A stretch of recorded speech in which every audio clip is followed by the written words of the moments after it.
ada dua tempat yang sangat dianjurkan untuk kita mengencangkan dan mempertajam doa. Yang pertama, pada waktu sahur. Itu dijelaskan sendiri di dalam Al-Quran, agar pada waktu sahur ini kita memperbanyak doa.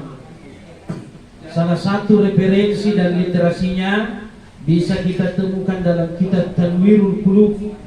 Wulida Rasulullah sallallahu alaihi wasallam, Nabi Muhammad dilahirkan min Qubail fajr yaumil isnain.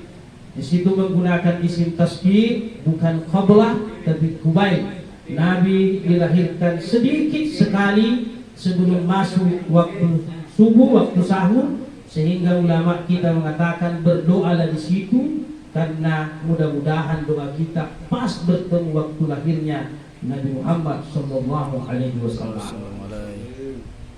Yang kedua, waktu yang dianjurkan kita untuk memperbanyak dan mempertajam doa adalah menjelang berbuka. Lis-shaimi farhatani. Bagi orang yang berpuasa dua kebahagiaannya. Cukup 3 pada hari ini.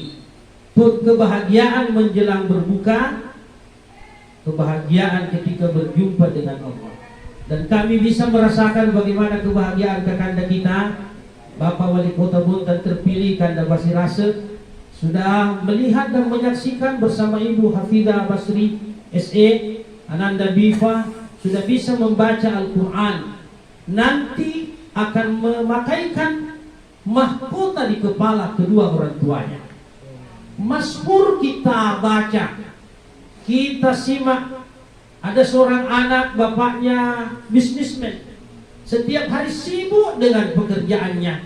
Mulai dari pagi sampai malam, orang tuanya penuh dengan kesibukan.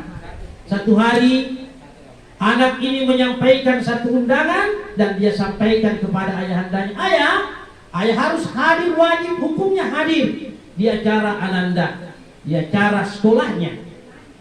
Ayahnya mengatakan, saya tidak bisa janji nak, karena ada pertemuan, ada meeting dengan relasi. Sedihlah hati anaknya. Akhirnya berangkat dia, diantar oleh ibunya ke sekolah. Singkat cerita, di sekolah semua anak-anak yang tamat pada tahun itu menampilkan semua kelebihannya. Ada yang pintar sing song, menyanyi. Ada yang pintar play musik, bermain musik. Tiba giliran sang anak ini, naiklah dia dengan hati yang bersedih karena ayahnya hari itu tidak bisa menyaksikannya. Di depan gurunya, kata gurunya, nak, apa yang mau kamu lakukan? Apa yang mau kamu nampilkan? Anak ini tiba-tiba membaca Bismillah. Bismillahirrahmanirrahim. Dia mengaji. Iqra bismi rabbik. Seterusnya dia mengaji. Tiba-tiba dari belakang tanpa dilihat, larilah ayahnya. Rupanya dari tadi ayah itu sengaja membuat satu rahasia, sengaja dia sembunyikan. Dia ingin melihat apa yang ingin dipersembahkan anaknya. Sang anak ini ditanya oleh gurunya, nah, kenapa kamu tampilkan baca Al-Quran? Kata anak ini, saya ingin memakaikan mahkota di kepala kedua orang tuaku kelak. Subhanallah, kakanda wali kota terpilih Ananda Bipa akan mengenakan mahkota terindah di kepala kita, insya Allah. Amin. Jadi beliau bukan hanya akan mengenakan mahkota wali kota, tapi mahkota Qur'ani yang akan dipersembahkan oleh Ananda tercinta. Kalau tadi sahabat saya, saudara saya seperjuangan Ustaz Fatman bercerita perjuangannya di Bone bersama Andre Gurutta, Al-Hafiz Kiai Usaifah. Saya sendiri punya cerita yang cukup menarik. Saya mengaji sama ibu saya. Nanti mau mengaji, kalau dikejar, karena rumah saya itu di pinggir tambak, karena bapak saya memang petani tambak. Jadi setiap hari dikejar ke kandang. Pokoknya memang mengaji lulus kak. Nanti capek ibu saya, baru saya naik mengaji juga. Makanya itu ada ceritanya Nabi Muhammad tentang Nabi mengembala. Dan disinilah kewajiban kita sebagai seorang ayah mendidik anak kita sama dengan mengembala kambing. Nabi pernah mengejar kambing, ada kambingnya satu nakal, tidak mau masuk di kandangnya. Nabi kejar terus sampai kambing ini tersengal-sengal. Nabi juga tersengal-sengal, dia dekati kambingnya sambil dielus-elus. Kambing, seandainya engkau tidak lari, kita tidak sama-sama poso seperti ini. Ya, sama-sama. Inilah kita mendidik anak orang tua, dan itu saya rasakan waktu kecil, dikejar oleh ibu saya. Semua hukuman pernah saya rasakan. Dicambuk, dikasih lombok matanya. Karena saya memang nakal waktu kecil. Pekerjaan suka mengadu ayam, bahkan juga suka berkelahi. Tapi ini jangan dicontoh, nak. Itu cerita masa lalu. Tiba-tiba bapak saya berkata, nak, cukup saya jadi orang bodoh. Engkau jangan jadi orang bodoh seperti bapak. Bapak tidak tahu mengaji, mendengar kata ayah saya ini. Disitulah jadi support, jadi pemicu saya harus sekolah di pesantren. Alhamdulillah saya disekolahkan di pesantren, dan berkah sedikit ilmu. Kata Andre Guru tak yang budale, nak kuang ka dapat isegang agamamu, nak dek namupu satu. Kalau engkau sudah punya bacaan Al-Quran, sudah bisa baca barasanji, tidak akan hilang di kampungnya orang.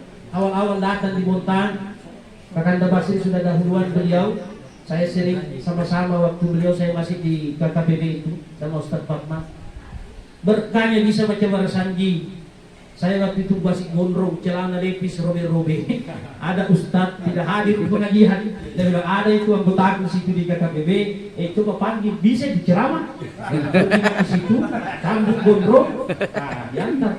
Sekali selesai saya ceramah, macam apa ya air gondrong itu? Bisa dia ceramah. Gara-gara itu sedikit ilmu dipanggil saya terus sampai berpuluh-puluh kali setiap minggu. Nah setelah itulah saya diutus tobat, sadar. Karena waktu itu lumayan nakal sama-sama teman-teman. Akhirnya saya mewakili MUI Majelis Ulama Indonesia Kota Bontang, menjadi duta MUI di Palangkaraya Pendidikan MUI Pusat. Di sana bersama yang Dr. Profesor Umar Syihab. Jadi Ananda Biepa, bahagiakan ayah dengan ibu, nak. Kalau bisa menghafal sama Ustaz Fatman, ya. Kita akan bangga mendengar, dan kita akan berbicara di depan umat. Saya sampaikan sama Kanda Basri, kalau dai muda yang berbicara di depan umat, pengaruhnya sondingnya itu 70% kata ahli komunikasi.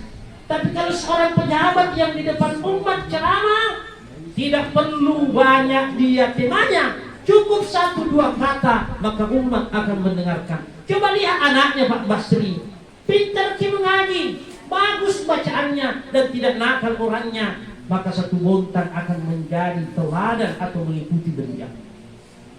Ini anaknya beliau masih kecil, masih SD, tidak mungkin neko-neko. Dan alhamdulillah tadi disiarkan oleh adik-adik dari muda prosesi khataman maafkan bertemu. Dulu nak Biepa di kampung kita di Sulawesi, kalau ada yang tamat itu diarak keliling kampung, makan ratawe, bawa rebana, dikasih naik atas kuda, di Bone, di Baru, di Pare-Pare. Kalau ada anaknya yang khataman, dipotongkan. Kalau dia baca Iqra, dia bilang melo sikra manu.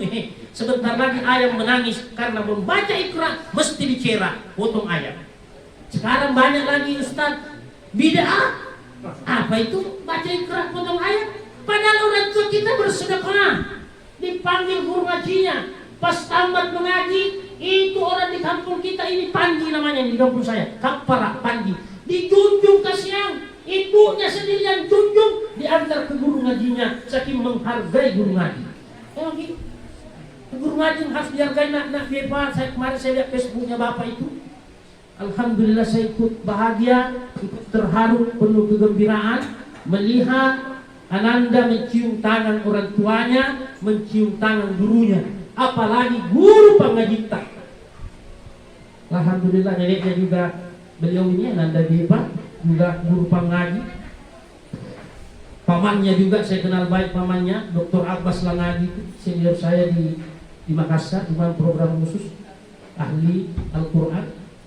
Insyaallah kita bahagiakan orang tua kita, nak. Selalu kalau ketemu orang tua tak cium tangannya. Tidak ada mantan guru itu, nak Biepa, ya. Ada teman saya dokter, nak. Dia datang di pesantren, pas mau pulang dia cium tangan gurunya. Lama sekali dia cium tangan gurunya. Ada nih 10 menit dia bilang gurunya, hebatnya ini santriku, hebatnya ini muridku. Lama betul dia cium tanganku. Ditarik tangan gurunya, dia tetap cium. Apa yang terjadi? Rupanya ketika dia cium tangan gurunya, masuk kumisnya di situ, terselip kumisnya. Karena guru kita di pesantren itu biasanya menggunakan cincin khatam. Sejarahnya cincinnya Nabi adalah stempel, maka kiai-kiai di pesantren itu biasanya menggunakan khatam cincin, karena dulu sejarah Islam mengatakan stempelnya Nabi, dan ini sejarah Islam awalnya stempel itu khatam, stempel cincinnya Nabi sebagai stempel. Kalau kita di pesantren dicium, rupanya teman saya tadi yang doktor, pas dia cium tangannya Pak Kiai, masuk kumisnya, menangis. Nah, pelajarannya Ananda BFA, karena kata Andre Guruta di Sengkang, Al-Quran itu ada 3 yang harus dipelajari. Hurufnya, kata Andre Guruta, hurufnya sekarang muncul berbagai macam metodologi. Dindayu. Kalau kita dulu zamannya Kanda Basri, kata kita mengejang ala senaa, ala wanai, ada penau, adwara senaa, adwara wanai, badwara senaa, badwara wanai, bambembong. Itu era 60-70 itu. Tidak ada metode yang lain kecuali mengejang nasologi. Sampai Baghdadi.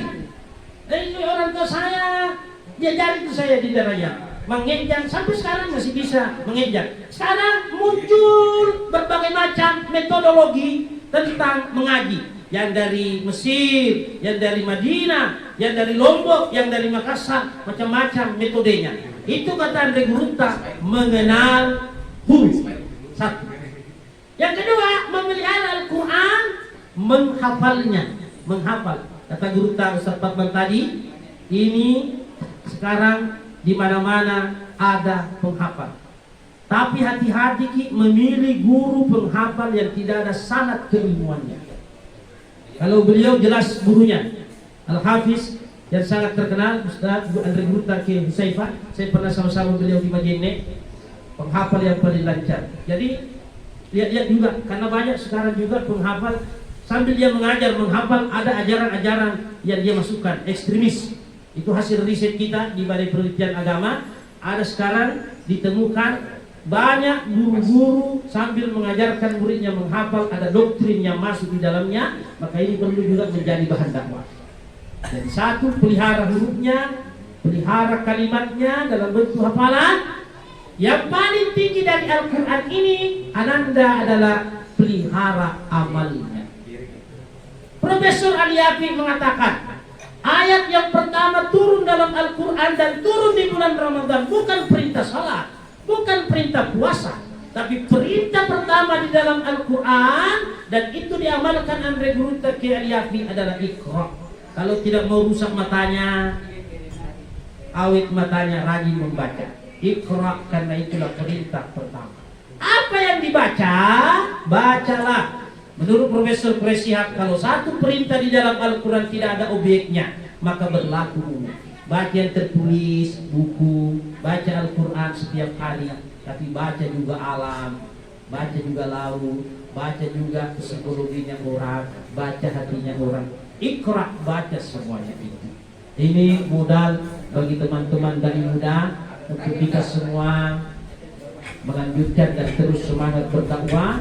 Ceritakanlah tentang sebuah keteladanan keluarga bahwa Ananda kita di Pak ini bagus bacaannya, dan kemudian tidak sombong orangnya. Nah, itu yang paling pentingnya. Bagus bacaannya, bagus akhlaknya, tidak sombong orangnya. Dan sama dengan bapaknya, bagus komunikasinya. Ini saja yang sempat saya sampaikan, sahabat-sahabatku sekalian yang dimuliakan Allah Subhanahu wa taala.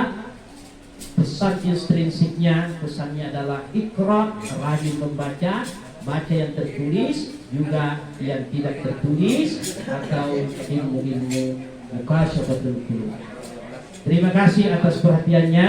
Nanti sambil menunggu berbuka puasa, kita lagi berapa menit? 15 menit. Ya.